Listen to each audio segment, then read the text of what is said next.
Bom dia, irmãos.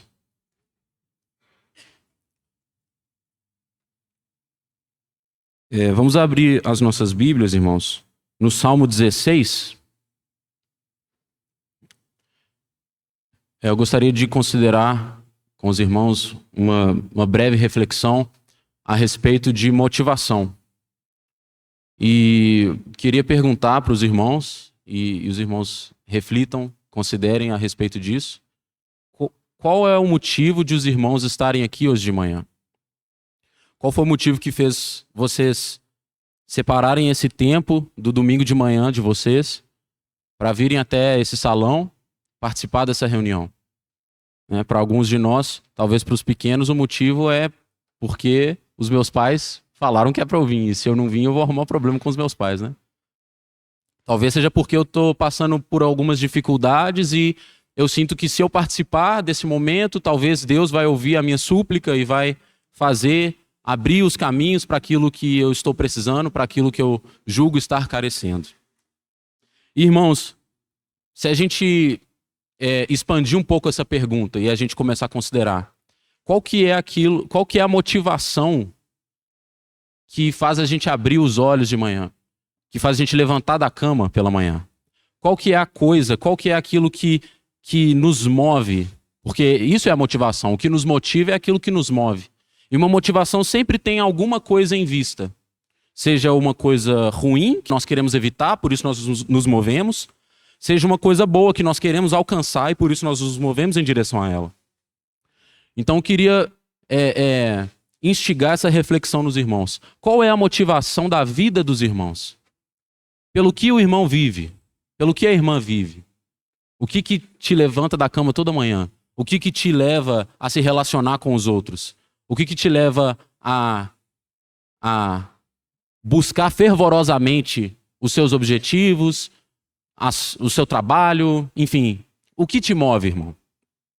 Irmãos, falando de motivação, nós temos na Bíblia muitos exemplos e dinâmicas desses tipos diferentes de motivação, motivações das quais nós nos movemos querendo evitar algo ruim, ou nós nos movemos querendo buscar algo bom. Essa é uma dinâmica muito presente na Bíblia, e se nós pegarmos alguns textos conhecidos, em Romanos 8,13 diz: porque se vivermos segundo a carne, morreremos, mas se pelo Espírito mortificarmos as obras do corpo, viveremos. Então nós temos a consequência de vivermos segundo a carne, que é a morte. E nós temos a consequência de mortificarmos as obras do corpo pelo Espírito, que é a vida. Então nós podemos, nessa dinâmica, se nós pegarmos esse texto seco, sem contexto, sem mais nenhuma outra informação, nós podemos olhar para esse texto e para outros exemplos da Bíblia e pensar: eu tenho medo da morte, então eu não vou fazer as obras da carne. Ou eu quero viver, então eu vou pelo Espírito, né? O que seria até um contrassenso, né? Mas eu quero viver, então eu vou mortificar as obras da carne. Nós temos outros exemplos. Em Deuteronômio 30, Moisés falando para o povo, ele diz: o Senhor coloca diante de vocês o caminho da bênção, o caminho da vida e o caminho da maldição e o caminho da morte. Escolham, pois, a vida.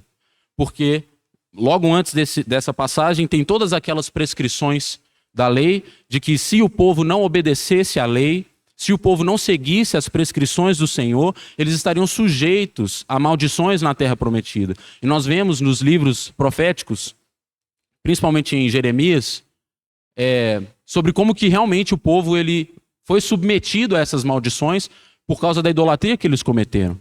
Então, é mais um exemplo em que é colocado diante do homem: existe o caminho da morte e da maldição, existe o caminho da vida e da bênção.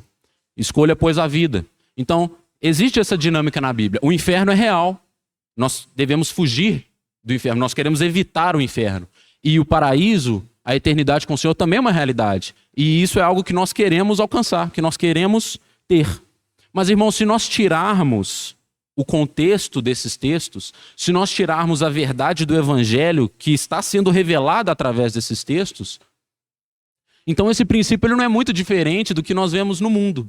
Ele não é muito diferente de qualquer outra dinâmica de motivação que o mundo ou que a terra tem para nos oferecer. E a gente pode ver isso tanto em coisas grandes, em outras religiões, isso sendo praticado, como também em coisas cotidianas, se a gente não quiser espiritualizar muito. Então, um pai com o seu filho, ele pode dizer: olha, se você me obedecer, então eu vou deixar você brincar num parquinho por 1 hora. Se você me desobedecer, você vai ficar de castigo no seu quarto por 1 hora. Então, aquela criança vai ouvir isso e vai falar: não, eu quero brincar no parquinho, então eu vou obedecer o meu pai. Mas, irmão, será que é assim que o Senhor trabalha conosco? Eu penso que se a nossa vida diante do Senhor fosse norteada por motivações que são fomentadas pelo medo da condenação ou pelo desejo de recompensa, que nós seríamos levados, irmão, por um caminho de legalismo ou um caminho que é extremamente raso no nosso relacionamento com o Senhor. E é por isso que essa mesa nos lembra de algo excepcional, extraordinário, que nenhuma outra religião prega.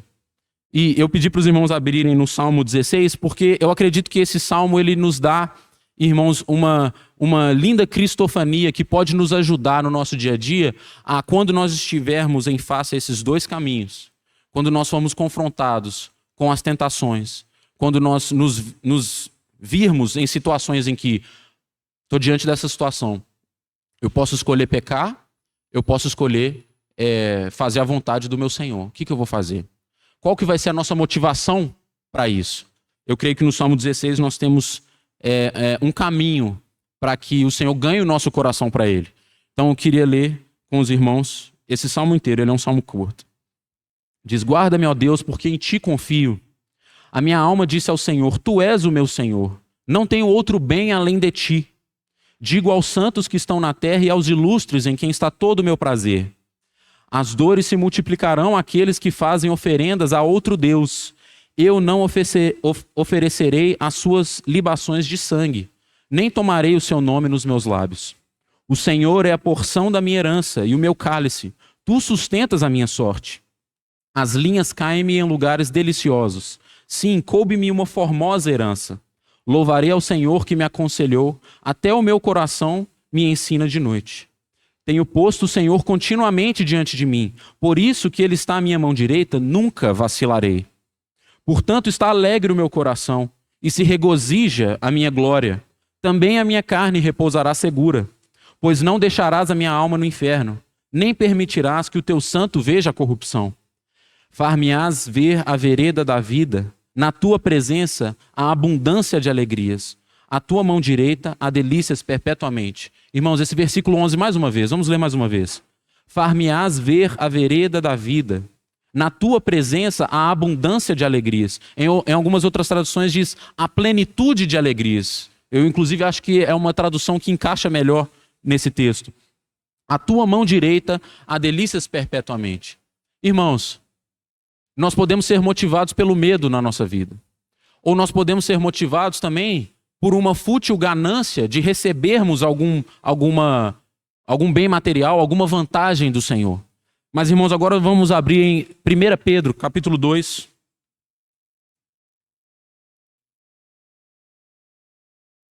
Pedro, capítulo 2. No versículo 24. Vamos ler um pouquinho antes, só para a gente pegar a ideia do texto. A partir do versículo 21, irmãos. Diz: porque para isto sois chamados, pois também Cristo padeceu por nós, deixando-nos o exemplo, para que sigais as suas pisadas, o qual não cometeu pecado, nem na sua boca se achou engano, o qual quando o injuriavam, não injuriava, e quando padecia, não ameaçava, mas entregava-se àquele que julga justamente. Aí esse versículo 24, que é o que eu quero trazer para os irmãos. Levando ele mesmo em seu corpo os nossos pecados sobre o madeiro, para que, mortos para os pecados, pudéssemos viver para a justiça, e pelas suas feridas fostes sarados. Irmãos, se diante do nosso pecado nós temos o medo da morte, nós podemos olhar para o Senhor e ver o homem perfeito que morreu pelos nossos pecados. Todos os nossos pecados. Todos os pecados que, quando o Senhor Jesus estava naquele madeiro, nós que ainda nem éramos nascidos, o Senhor já sabia que nós um dia viríamos a existir, que nós um dia viríamos a cometer esses pecados. Por esses pecados, naquele momento, o Senhor Jesus estava morrendo entregando, derramando o seu sangue para que esses pecados forem expiados. Mas também não foi só isso, irmãos. Porque o Senhor não morreu apenas para nos tirar do inferno. Ele morreu também para nos dar o poder de não pecarmos mais. Ele morreu para nos dar o poder de caminharmos em espírito. E assim como diz em Mateus no capítulo 5, versículo 8, que aqueles que têm um coração puro podem ver a Deus. Por meio do sacrifício de Cristo, nós podemos nos relacionar com o Senhor dessa maneira. Nós podemos desfrutar da recompensa plena de uma vida santa. E é isso que diz na continuação do texto. Mortos para os pecados nós pudéssemos viver para a justiça, e pelas suas feridas nós fomos sarados. Então, irmãos, quando nós lemos na Bíblia textos como: vocês têm diante de vocês a vida e a morte, a bênção e a maldição, nós podemos olhar para essas situações e sermos motivados não pelo medo e nem por um desejo vazio de vantagem ou recompensa. Nós podemos ser movidos pelo profundo amor e pela profunda alegria que nós sentimos na pessoa do nosso Senhor Jesus. Então, quando nós voltamos para o Salmo 16, o versículo 11, nós temos essa relação, irmãos. À medida que o texto diz: far-me-ás ver a vereda da vida, o Senhor Jesus diz: eu sou o caminho, a verdade e a vida. À medida que o texto diz: na tua presença há abundância de alegrias, nós sabemos que é o sacrifício de Cristo que nos habilita de estarmos na presença do Senhor inculpáveis, de nós não sermos consumidos pela ira de Deus. Quando nós vemos que a mão direita do Senhor há delícias perpetuamente, nós também sabemos que o nosso Senhor está sentado à direita de Deus Pai, revestido de glória, e Ele nos cobriu com esse manto de justiça, irmãos, para que a nossa satisfação, para que o nosso prazer, para que a nossa alegria esteja inteiramente nele, para que a nossa motivação de vida seja essa pessoa, para que aquilo que nos tira da cama toda manhã seja o Senhor Jesus. Irmão, será que essa tem sido a nossa motivação? Será que isso tem movido as minhas atitudes?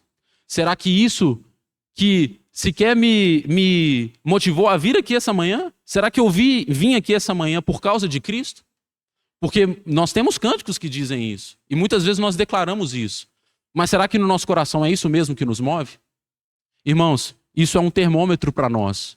Porque para muito além do que Deus pode nos dar, nós precisamos de desejar a pessoa de Deus. Para muito mais do que Cristo tem a nos oferecer. Eu quero ter um coração que deseja Cristo. E eu creio, irmãos, que é esse o coração que o Senhor quer gerar em nós. Um coração que ama o Senhor antes de todas as coisas. Um coração que deseja viver Cristo, deseja ter a vida de Cristo fortalecida e gerada nele em todas as áreas da vida. Então, irmãos, se algum de nós aqui quer ter sucesso no trabalho, não busque o sucesso no trabalho em si, busque Cristo no seu trabalho. Se eu quero que o meu casamento seja saudável, não busque atalhos ou caminhos do que eu devo fazer ou não fazer no meu casamento. Busque Cristo no seu casamento. Se eu quero que os meus relacionamentos sejam saudáveis, busque Cristo nos seus relacionamentos. Busque Cristo, irmãos, independente de onde você estiver. Porque Ele se entregou inteiramente a nós para nos tirar do inferno, para nos resgatar do nosso pecado, para perdoar o nosso pecado, mas também para nos dar novidade de vida, para nos dar uma nova mente, um novo proceder, um novo espírito. Irmãos, que seja essa a nossa motivação. Que nós possamos olhar para o Senhor e que seja Ele o motivo do nosso prazer. Que eu deseje não pecar porque eu me alegro em fazer a vontade do Senhor. Que eu deseje cumprir a vontade do Senhor porque no Senhor está o meu deleite, porque no Senhor está a minha alegria. E não por causa de status, por causa de reconhecimento, porque os irmãos podem olhar para mim e falar: nossa, que irmão poderoso com palavras, nossa, que irmão educado, que irmão bonito, enfim. Essas coisas são vãs, irmãos, mas a palavra do Senhor, ela permanece para sempre. A promessa do Senhor, ela permanece para sempre.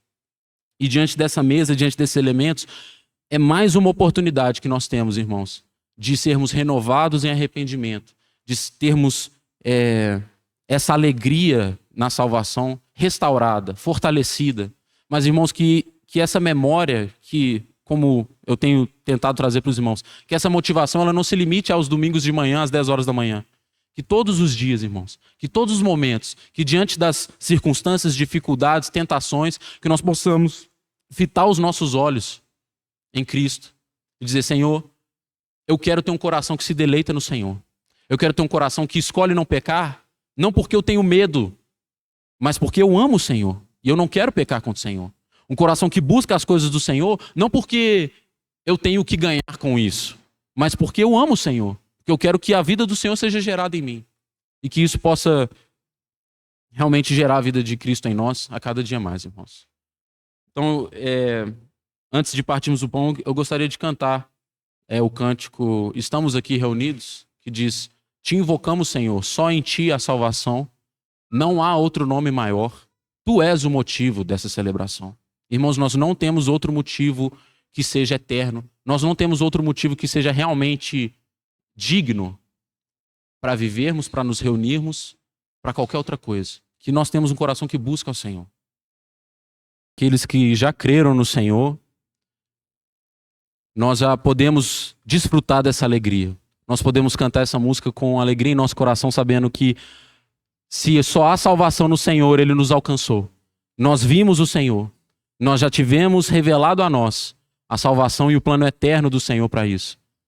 E se existe alguém no nosso meio que ainda não reconheceu essa salvação, que ainda não creu no Senhor, que ainda vive nessa dinâmica de ser norteado pelo medo ou ser norteado pelo desejo ganancioso, reconsidere, reflita sobre o que você ouviu e pense no que está sendo dito. Só há salvação em Cristo Jesus. Não há salvação em outro lugar. Não há salvação de nenhuma outra maneira. Nada que nós possamos fazer. Mas bendito seja o Senhor que enviou seu Filho para nos resgatar, para cumprir essa obra com excelência e com perfeição.